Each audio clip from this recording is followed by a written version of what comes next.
সেউতায় তৈরি হওয়া অভিবাসী সংকটের সবশেষ খবর জানাতে আমাদের সহকর্মী তৌফিকুর রহমান স্পেন থেকে এই মুহূর্তে আমাদের সাথে যুক্ত আছেন। তৌফিক, আপনাকে স্বাগত জানাচ্ছি। এবং আমরা দেখতে পেয়েছি হাজার হাজার মানুষ একসাথে যাচ্ছে।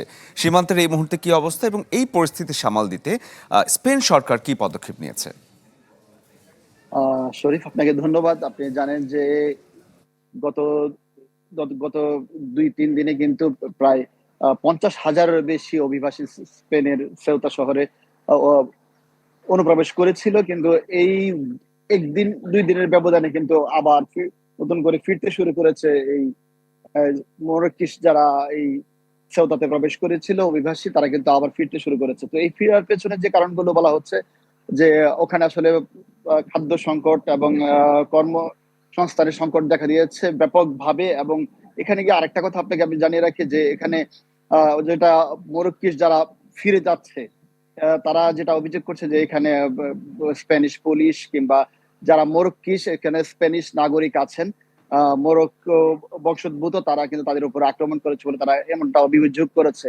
তাছাড়া আরেকটা ঘটনা ঘটেছে ইতিমধ্যে যে ওখানে যারা অনুপ্রবেশকারী তারা কিন্তু ওখানে আসলে ব্যাপক ভাঙচুরও করেছে। ভাঙচুরের খবর আমরা পেয়েছি। তো সবশেষ কথা যেটা আমি আপনাকে বলব যে আ আসলে সবশেষে কিন্তু ওই যে ৫০,০০০-এর বেশি অভিবাসী এখানে প্রবেশ করেছিল, তারা কিন্তু আবারও নিজ দেশে স্বইচ্ছায় কিন্তু ফিরতে শুরু করেছে। প্রায় এখন পর্যন্ত পাওয়া শেষ খবর পর্যন্ত আমরা কিন্তু যতটুকু জেনেছি যে ৪৮,০০০-এরও বেশি মানুষ কিন্তু আবার তাদের নিজ জন্মভূমি মরক্কোতে ফিরে গিয়েছে। তো এতে করে আসলে এই যে পরিস্থিতিটা তৈরি হয়েছিল, যে অভিবাসী সংকটটা কিন্তু আসলে নিরসনের পথে চলে এসেছে। এখন কিন্তু অনেকটাই নিয়ন্ত্রিত অবস্থায় রয়েছে। আপনি জানেন যে এই অনুপ্রবেশের পর থেকে ব্যাপক আলোচনা সমালোচনা সম্মুখীন হতে হয়েছিল স্পেন সরকারকে। এবং ইতালি এবং ফ্রান্সের থেকে কিন্তু আ এ জ জ ইতালি এবং ফ্রান্সের সীমান্তে কিন্তু জোরদার করা হয়েছে যেন কোনো অনুপ্রবেশকারী না প্রবেশ করতে পারে।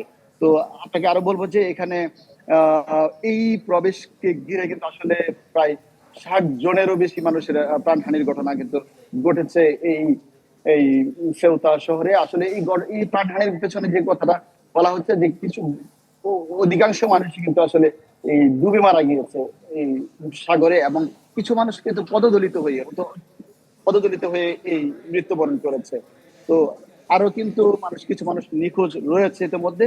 তো এই অনুপ্রবেশের কারণ বলতে গিয়ে স্পেন সরকার যেটা বলছে যে এটা মরক্কিস যে গণমাধ্যম ঠিক বলবো না, যে সোশ্যাল মিডিয়াতে কিন্তু আসলে একটি গুজব ছড়িয়ে দেওয়া হয়েছিল যে স্পেনে যদি কেউ এই সমুদ্র সীমা দিয়ে প্রবেশ করে তাহলে তাদেরকে আর ফিরিয়ে দেওয়ার সুযোগ নেই।